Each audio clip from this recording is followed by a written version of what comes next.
Salut à tous. Aujourd'hui, on va plonger dans un sujet fascinant qui façonne déjà notre quotidien et qui est appelé à transformer notre futur, l'intelligence artificielle, ou IA pour les intimes. Mais qu'est-ce que c'est vraiment? Comment ça fonctionne? Et d'où vient cette technologie révolutionnaire? C'est ce qu'on va découvrir ensemble. Installez-vous confortablement et laissez-moi vous guider à travers l'histoire et les principes de l'intelligence artificielle. Partie 1. Qu'est-ce que l'intelligence artificielle? L'intelligence artificielle, souvent abrégée en IA, est un domaine de l'informatique qui vise à créer des machines capables de reproduire certaines fonctions cognitives de l'être humain. Cela inclut des tâches comme la reconnaissance de la parole, la prise de décision, la résolution de problèmes, l'apprentissage et même la créativité. Quand on parle d'intelligence artificielle, on pense souvent aux robots futuristes ou aux machines capables de penser comme des humains. Mais en réalité, l'IA est bien plus complexe et diversifiée. Elle se divise en plusieurs catégories.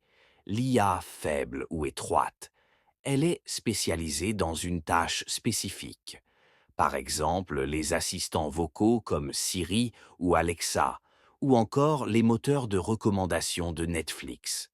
Ils sont très efficaces dans un domaine précis, mais incapables de réaliser d'autres tâches. L'IA forte ou générale, elle est théoriquement capable de réaliser toute tâche cognitive humaine. Cependant, une IA forte, comme on la voit dans les films de science-fiction, n'existe pas encore. Les chercheurs travaillent toujours à concevoir une IA qui pourrait rivaliser avec l'intelligence humaine dans toute sa diversité. Partie 2. Les origines et l'histoire de l'intelligence artificielle. Maintenant que vous avez une idée de ce qu'est l'IA, intéressons-nous à son histoire.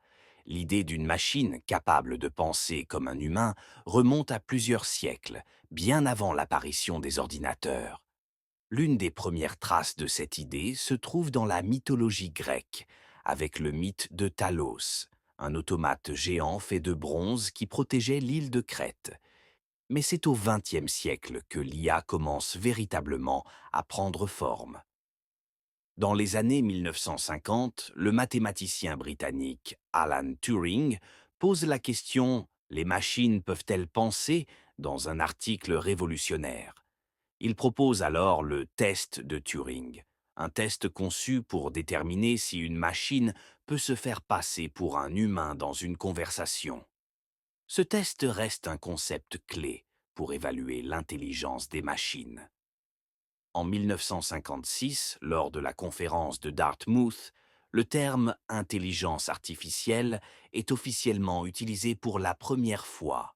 Cette conférence est souvent considérée comme l'acte de naissance de l'IA en tant que domaine de recherche scientifique. Dans les décennies qui suivent, les chercheurs connaissent des hauts et des bas entre périodes d'optimisme et de scepticisme appelées hiver de l'IA. Mais les avancées en matière de puissance de calcul, de collecte de données et de nouveaux algorithmes ont permis à l'IA de connaître un renouveau spectaculaire à partir des années 2000. Partie 3. Comment fonctionne l'intelligence artificielle? L'IA fonctionne principalement grâce à des algorithmes qui sont des ensembles d'instructions permettant de traiter des données. Ces algorithmes peuvent être appris à partir de données existantes. C'est ce qu'on appelle l'apprentissage automatique ou machine learning. Par exemple, pour qu'une IA reconnaisse des images de chats, on va lui montrer des milliers, voire des millions d'images de chats avec des variantes de forme, de taille et de couleur. Grâce à ces exemples, l'algorithme apprend à identifier ce qu'est un chat. Il existe différents types de machine learning. L'apprentissage supervisé, où l'IA apprend à partir d'exemples étiquetés, c'est-à-dire des données où les réponses correctes sont fournies. L'apprentissage non supervisé, où l'IA doit trouver des patterns ou des structures dans des données non étiquetées.